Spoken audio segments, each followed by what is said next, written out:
मेघवंशी जी की आत्मकथा मैं एक कार सेवक था के पिछले एपिसोड में हमने चर्चा करी थी कि शिक्षा जगत में किस तरीके से जातिगत भेदभाव होता है। एक शिक्षक के तौर पर भंवर मेघवंशी जी ने जिस तरह के जातिगत भेदभाव को झेला उसे अपनी आत्मकथा में हमारे सामने रखा, जिसमें उन्होंने पिछड़े समुदाय के लोगों को सीधे तौर पर लताड़ा है अपने जातिगत भेदभाव पूर्ण रवैये के लिए। लेकिन एपिसोड के अंत में मैंने आपसे कहा था कि समाज में लगातार चर्निंग हो रही है, बहुजन समाज अपनी सोच को लगातार मथ रहा है और उस मथने से, उस मंथन से लगातार अच्छी चीजें भी हमारे सामने आ रही हैं। उदाहरण के तौर पर जैसे कि 2 अप्रैल 2018 को SC/ST एक्ट के तहत भारत बंद हुआ था, तो उसके विरोध में 10 अप्रैल 2018 को जब सवर्ण समुदाय के लोगों ने या सवर्ण समाज ने भारत बंद का आह्वान किया, तो ओबीसी समाज के लोगों ने उसमें शरीक होने से साफ इनकार कर दिया। तो ये लगातार चर्निंग का नतीजा है, जो सोच को लगातार हम लोग मथ रहे हैं उसका नतीजा था। तो उस पर हालांकि मैंने व्यंग्यात्मक 4 पंक्तियां लिखी थी जो मैं आपको पढ़कर सुना देती हूं, उसके बाद सीधा टेक्स्ट पर आएंगे। ओबीसी बिना बंद ऐसो जैसो सब सून, पसीना ऐसो छूट्यो जैसो महीना जून। ये मेरी फेसबुक वॉल पर भी आप जाकर देख सकते हैं, सारी पोस्ट मेरी पब्लिक रहती हैं। चलिए तो टेक्स्ट पर लौटते हैं। जय भीम, मैं शालिनी और आप देख रहे हैं अंबेडकर नामा। आज का टॉपिक है टॉपिक 37, एक सूफी दरवेश से मुलाकात। टॉपिक लंबा है इसलिए इसको हम 2 भागों में बनाएंगे और आज इसका पहला भाग है। हर जगह से जिस तरह मैं पलायन पर उतारू था, उसने मेरे भीतर एक बेचैनी पैदा कर दी। धर्म कर्म की तरफ से तो मन पहले ही भरा हुआ था, पर कहीं ना कहीं एक किस्म की छिपी हुई आध्यात्मिकता भी थी जो मुझे किसी अज्ञात की ओर चलने के लिए प्रेरित किया करती थी। घर में शुरू से ही कबीर के निर्गुणी भजनों का माहौल था। मेरे दादा दादी को भजन, सत्संग और साधु संतों के सानिध्य का बहुत शौक था। हमारे परिवार में अक्सर दलित समुदाय के संतों का आगमन होता था। वे कबीर, रविदास, रूपादेव, धारू मेघ, लिजमोजी, माली सहित कई अन्य निर्गुण के उपासकों के भजन गाते थे। और ये निर्गुणिया जिसको बोलते हैं, इसका अक्सर दलित आत्मकथाओं में जिक्र हमें पढ़ने को मिला है। बाद में मेरे पिताजी वीणा पर सुमधुर भजन गाने लगे। वे दूर दूर तक सत्संगों में जाते। उनकी भजन मंडली की भी बड़ी धाक थी। जब से समझने लगा तब से घर में इसी आध्यात्मिक धार्मिक माहौल को देखा। मेरे पिताजी अपने गांव में बने रामदेव मंदिर जी में पूजा भी करते थे, जो मुझे 8 साल का होते होते विरसे में मिल गई। मैं भी सुबह शाम पूजा पाठ करता। मुझे लोग पंडित कहकर भी बुलाते। मैं बचपन से ही पंचांग पढ़ना भी सीख गया। लग्न, मुहूर्त और दिग्मान देखना, लोगों को ग्रह नक्षत्रों के आधार पर उनका भविष्य बताने का खेल मैं 12 साल की उम्र में ही करने लगा था। तो नई नई चीजें, जानकारियां हमारे सामने आ रही हैं भंवर मेघवंशी जी को लेकर। अब तक तो लगता था कि सिर्फ RSS को लेकर उन्होंने लिखा है, लेकिन ये कुछ अलग हटकर जानकारियां हैं। RSS ज्वाइन करने के बाद मैं संस्कृत का अध्ययन करने लगा। कक्षा 11 में मैंने भूगोल पढ़ा, लेकिन 12वीं में मैंने संस्कृत ले ली।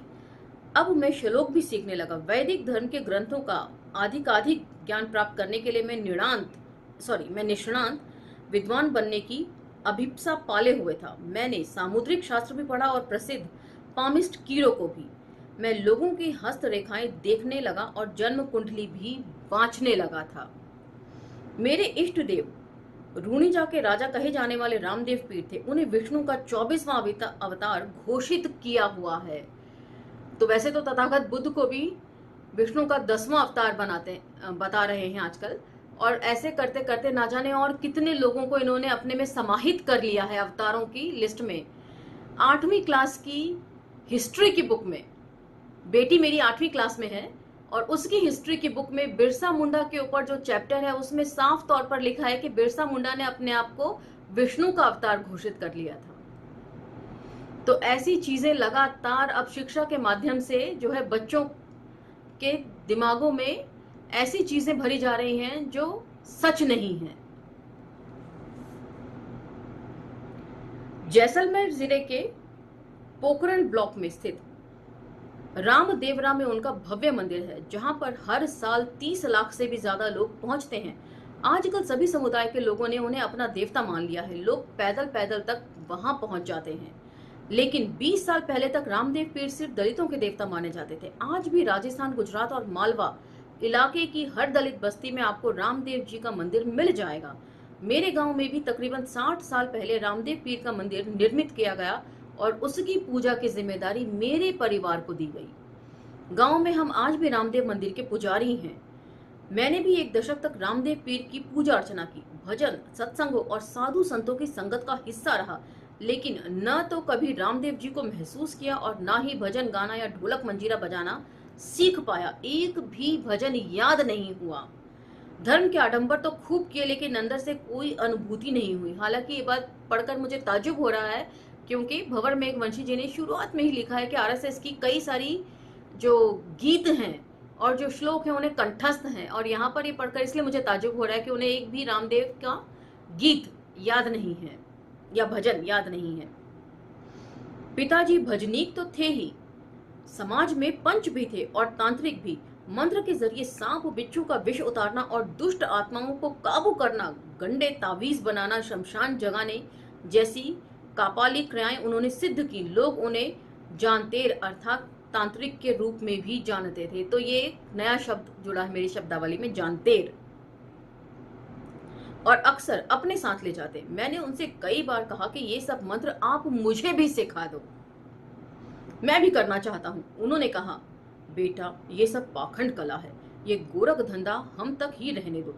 ना तो कोई भूत है, ना ही कोई डाकिनी, न शमशान जागते हैं और ना ही कोई मंत्र सिद्ध होते हैं।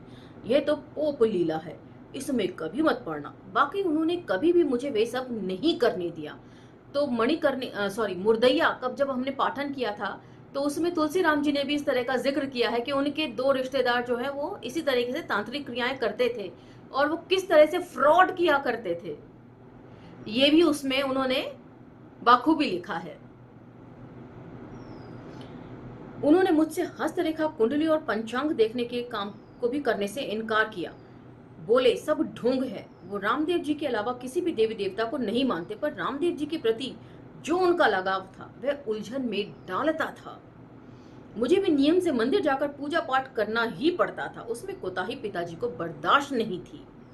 शुरू में रामदेव जी के बारे में ज्यादा कुछ नहीं जानता था, सिर्फ इतना ही जाना कि वे हमारे आराध्य देव हैं। बचपन में सोचा करता था कि एक ना एक दिन रामदेव पीर के बारे में सब जानकारी लूंगा। वर्षों बाद मैंने 2 साल की कड़ी मेहनत के बाद एक शोध पत्र लिखा। तो पढ़ाई लिखाई इतनी भी आसान नहीं होती है। एक शोध पत्र लिखने के लिए 2 साल का समय लगा भंवर मेघवंशी जी को। रामदेव पीर एक पुनर्विचार, जो किताब के रूप में 2006 में प्रकाशित हुआ। इस शोध के दौरान मुझे जानकारी मिली कि रामदेव पीर जैसे जिसे आरएसएस के लोग हिंदुआ सूरज कह रहे हैं और ये प्रचारित कर रहे हैं कि वो गौ माता की रक्षा करते हुए आताताई मुगलों के हाथों शहीद हो गए, वह एकदम झूठी बात है। तो अभी थोड़ी देर पहले ही हमने पढ़ा कि रामदेव जी को 24वां अवतार घोषित कर दिया है विष्णु का, और मैंने साथ ही जिक्र किया 8वीं क्लास की सीबीएसई सिलेबस की हिस्ट्री की बुक में आप बिरसा मुंडा के चैप्टर के पहले ही पेज पे देख सकते हैं कि उन्हें भी ये कहा जा रहा है कि बिरसा मुंडा ने खुद को विष्णु का अवतार घोषित कर लिया था। तो अब टारगेट पर जो है वो आदिवासी आ चुके हैं, इसलिए द्रौपदी मुर्मू जी को भी शायद राष्ट्रपति जैसे पद पर बिठा दिया गया है। सच्चाई इससे बहुत भिन्न है, जिसको कभी बाहर आने नहीं दिया गया। ऐसा कहा जाता है कि रामदेव पीर एक दलित संत सायर जयपाल के घर में जन्मे और उन्हें सूफी गुरु अजमल तंवर को समर्पित किया गया था। जहां वे पले बड़े, उन्होंने गुप्ती मुस्लिम इस्माइली निजारी पंथ के सूफियों से प्रभावित होकर दीक्षा लेकर रेगिस्तानी इलाके में सत्य धर्म का प्रचार प्रसार किया और दलितोत्थान के लिए काफी काम किया। उन्होंने 600 साल पहले महिलाओं को आध्यात्मिक सत्संगों में बराबरी दिलाई। इससे खफा लोगों ने उन्हें फ्री सेक्स का कल्ट चलाने वाला कांचलिया पंथी घोषित कर दिया। हालात इतने बदतर किए गए कि रामदेव पीर को मात्र 33 वर्ष की अल्पायु में ही रूणीजा नामक जगह पर जीते जी ही समाधि लेनी पड़ी, जिसे आज भी जीवित समाधि कहा गया। उनकी बहन और प्रारंभिक शिष्या डाली बाई को भी उनसे 2 दिन पहले ही जीवित समाधि लेनी पड़ी। तो ये कितनी बड़ी त्रासदी है इस समाज की। और इसी तरीके से राजस्थान से मीराबाई भी हैं, उन्होंने भी शिक्षा ली, लेकिन वो कहाँ लोप हो गई आज तक पता नहीं चला। उनके बारे में कोई जानकारी नहीं है। बस ये कहा गया एक मंदिर में गई और वहां से कभी वो बाहर नहीं आई और वो पंच तत्व में लीन हो गई। उनके साथ क्या हुआ, क्या किया गया, ये किसी को जानकारी नहीं साहित्य में। मेरी इस किताब पर शुरू में कई लोग नाराज हुए, लेकिन जल्दी ही उन्होंने इस सच्चाई को स्वीकार कर लिया। चूंकि रामदेव जी का पूरा जीवन ही अछूतों के उद्धार के लिए समर्पित रहा, इसलिए अलखनामी और निर्गुण के उपासक दलितों ने रामदेव जी को मन से स्वीकार लिया। और आज भी राजस्थान के दलितों के लिए रामदेव पीर एक महान लोक देवता हैं। जब से संत राम प्रकाश चार्य, डॉक्टर कुसुम मेघवाल की पुस्तक और मेरी किताब रामदेव पीर एक पुनर्विचार प्रकाशित हुई है, तब से दलित बहुजन मूल निवासी आंदोलन ने भी रामदेव पीर को बहुजन नायकों की श्रेणी में रख लिया है। तो आज का ये एपिसोड यहीं विराम करते हैं। ये टॉपिक खासा लंबा है, जैसा कि मैंने शुरू में ही बताया, तो इसका नेक्स्ट सेकंड पार्ट जो है वो हम कल कंप्लीट करेंगे। आज के लिए इतना ही। और ये लगातार मंथन जारी होना चाहिए कि किस तरीके से हमारी सभी चीजों को ब्राह्मणों ने कैप्चर कर लिया है। बहुत सारी चीजें अपनी वापसी करवानी पड़ेंगी हमें अब। तो इसी के साथ आज का एपिसोड समाप्त होता है। अंबेडकर नामा को लाइक, शेयर, सब्सक्राइब करते रहिए और इन वीडियोस को स्प्रेड करिए ताकि समाज में मंथन जारी रहे और उस मंथन के जरिए पॉजिटिव चीजें जल्द से जल्द समाज में सामने आ सके। तो चलिए मिलते हैं अगले एपिसोड में। धन्यवाद।